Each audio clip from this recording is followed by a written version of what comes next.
Good day, my friends. Just trying to be Australian there. So yeah, here I am again. And I've got a topic to talk about. My topic today is self-harm. Reason being, because over the last day or two, I have self-harmed. As I always explain to you, I cannot reveal how I've done it. And I know that, you know, I mean, the nurse in charge just had a chat with me and has just said to me, Johnny, you're fit enough to be doing that, you're not going to go in there and hurt yourself. And I said, look, I'd swear on my own life, I would never ever swear on for my family's life that I wasn't going to do something, because I feel like it's all been released now. Now, I kind of want to go into how it happened.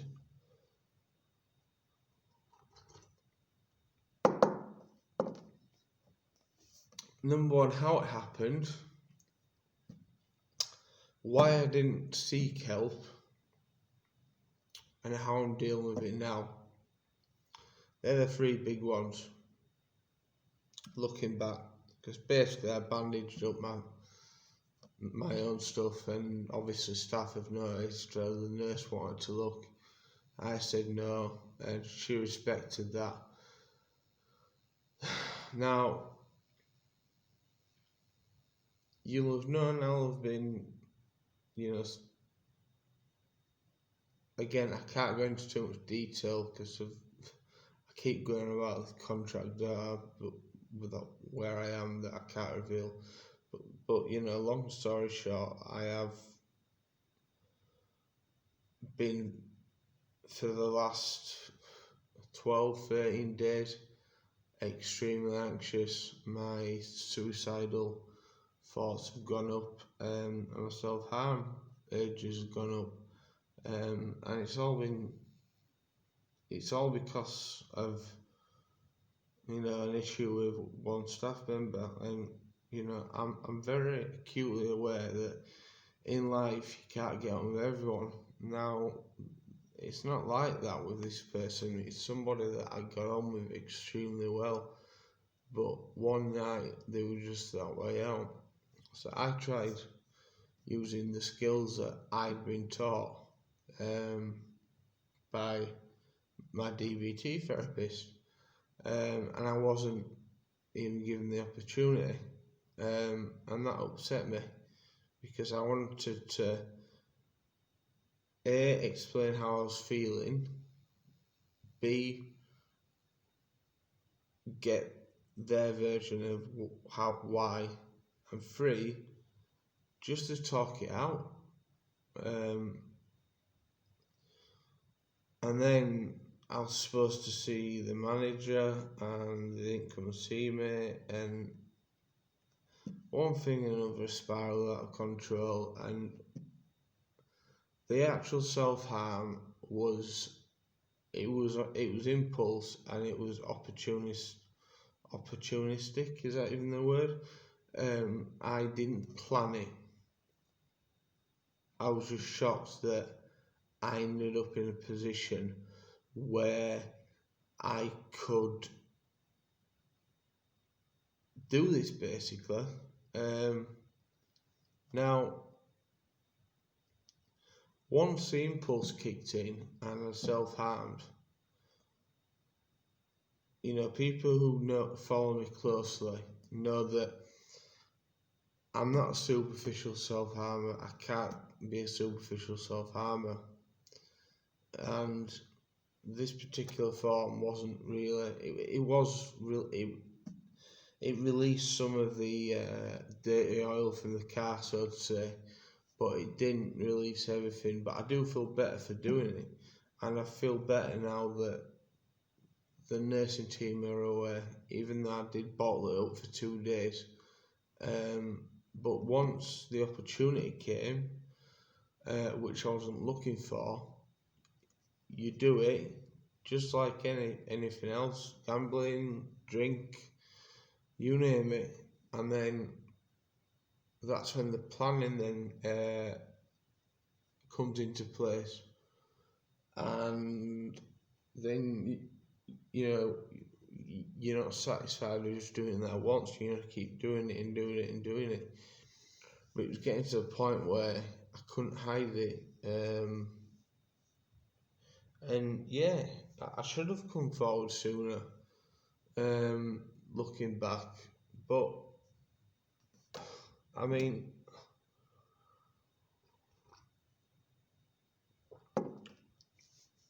I'm a man who suffers horrendously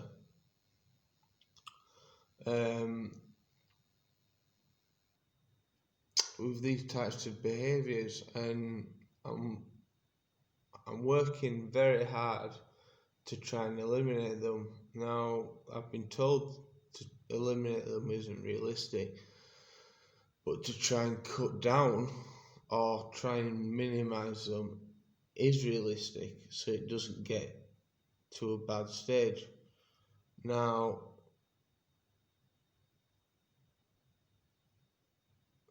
I can't sit here and tell you not self-harm because I'd be a hypocrite. I really can't. But I can offer some insight into what I think you might be going through. You're probably going through some sort of life crisis, anxiety. Might be part of your illness. All these combined, you might self-harm for the release, for the vision, the feeling, the severity, all these different things, and it's so individual to each individual. So I don't want you people to think that you're alone. That is one thing I refuse to do. I refuse to let fellow self-harmers know that they're alone. I will not do it. It's as simple as that. It's a lonely place. You think, in that moment, you think, I'm guessing, again, I'm surmising, I'm not a Mr. Know-it-all, far from it, but I've got a lot of experience, real life experience when it comes to these sort of things. So I know the turmoil you'll be going through, and you're not alone. And after the act, try not to beat yourself up too badly. Try and do the opposite of try and do the opposite of what I did and seek help. For whatever reason, this time I think because of the stress with kind of what I touched upon earlier, I think it all got too much for me and all overwhelming.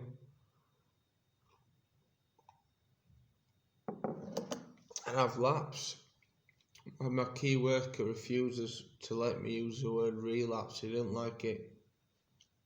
He says, John, you've lapsed, you haven't relapsed. My inbox is always open. I always say this, and I mean it. My inbox is always open. I don't have all the answers. I wish I did. I don't have a crystal ball. I wish I did. I can't fix you. I wish I could. But I can be there for you. And you can help me spread the message, because, for example, there's far too many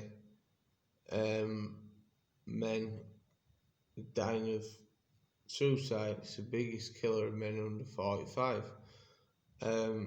This is something we need to be working on as a society. Now, I'm working my butt off to get out of rehab and trying my best to have a normal life. I've obviously told you about the kids' situation. I can't have any. I don't.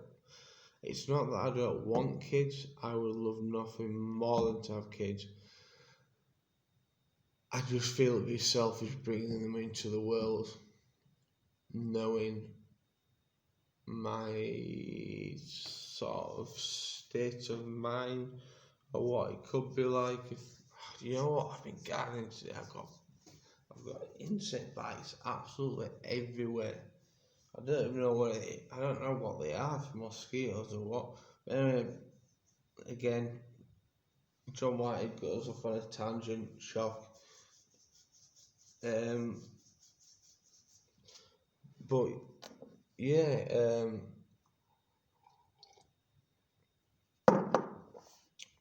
so that's the advice I would give. You don't have to go to somebody in authority. It could just be someone that you trust, someone that you know will understand.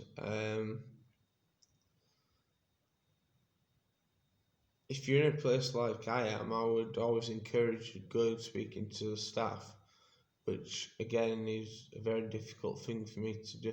I can be very assertive when it comes to sorting situations out and sorting people out. You know, like situations on the ward, for example, I can be very assertive in that respect and basically jump in and tell someone, "I back off," and that sort of stuff. But I don't seem to be assertive when it comes to reporting myself harm. I'll be honest, I genuinely wish that I was more.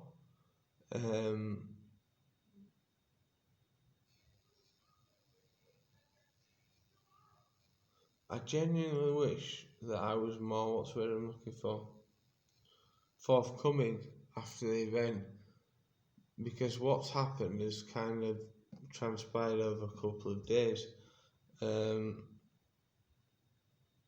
I felt really lonely, and it's been really nice tonight because there's a couple of staff members who I wasn't sure about how they'd react, and they've reacted with great empathy. So I've, hands down to the rehab that I'm in. Can't say where it is, obviously. For how I've been treated tonight, I've been treated with dignity, respect. My wishes have been met. You can't ask for more than that.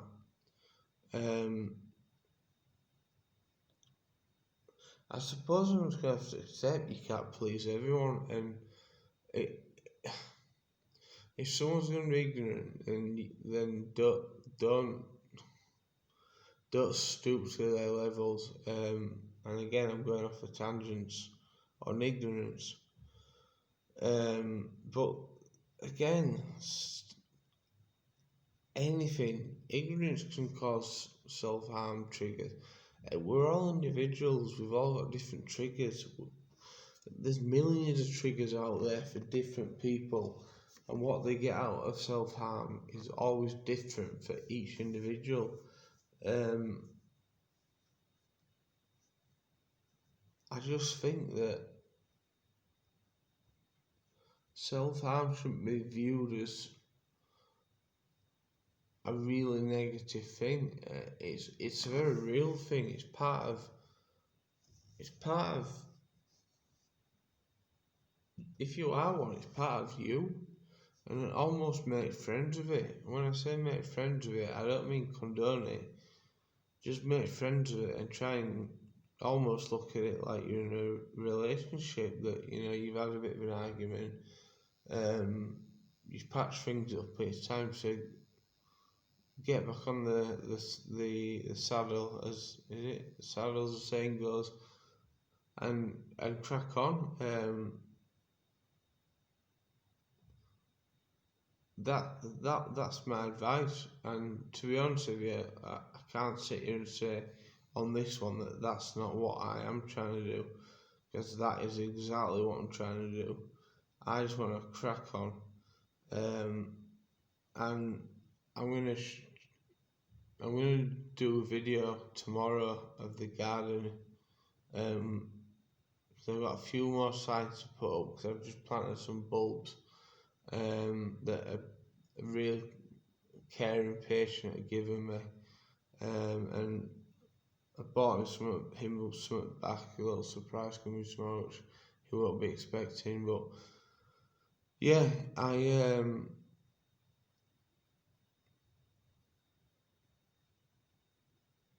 I'd say talk. The problem with self-harm, it can escalate. If you're one of them that can superficially do it and stop, I'm not condoning it, but at least you're doing it safely. If you're like me and you do everything to extremes, then you really do need to report it. And my provisional release date is August 21, all being well.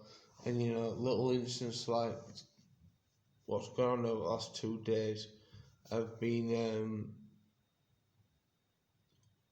they've almost justified that I've come a hell of a long way, but I've also got a hell of a long way to go. I always said from day one, if I could help one person, that would be my dream. No, that's not my dream. My dream is to stand up in a university lecture or somewhere where there's hundreds or thousands of people and talk about addiction and mental illness. Because I think my next video will be tinkering on addiction, because again, it all ties in together.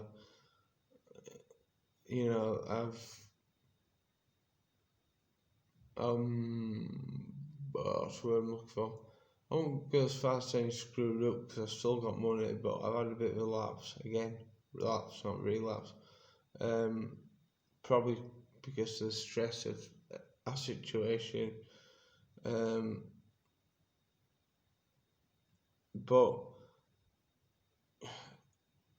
I mean, I'm probably going to watch this video back and be like, what the friggin', you've told the same story 4 or 5 times, but it needs to be said.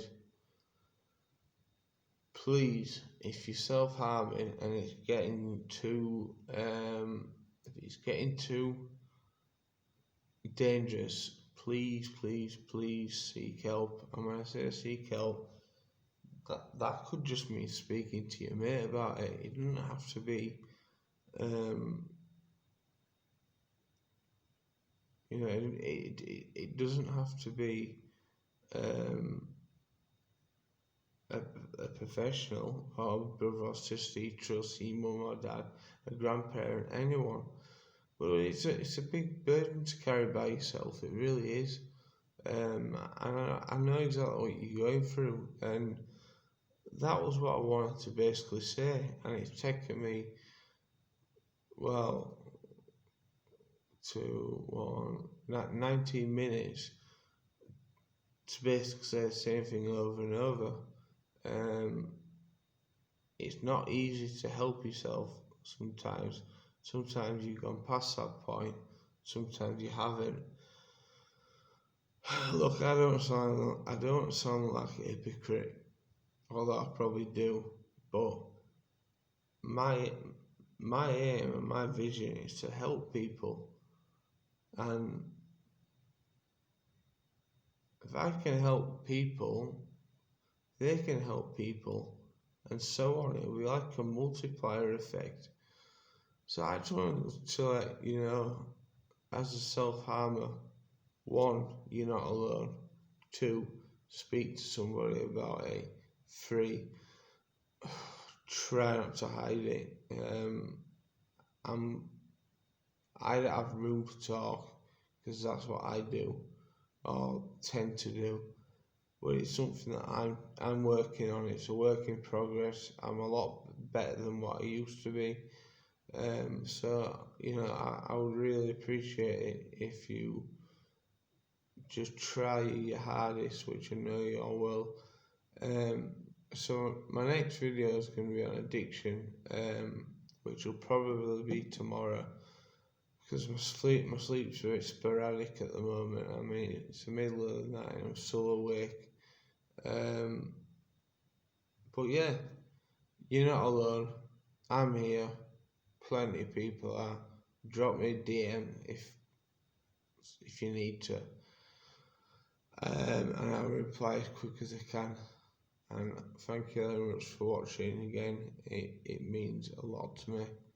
Bye bye.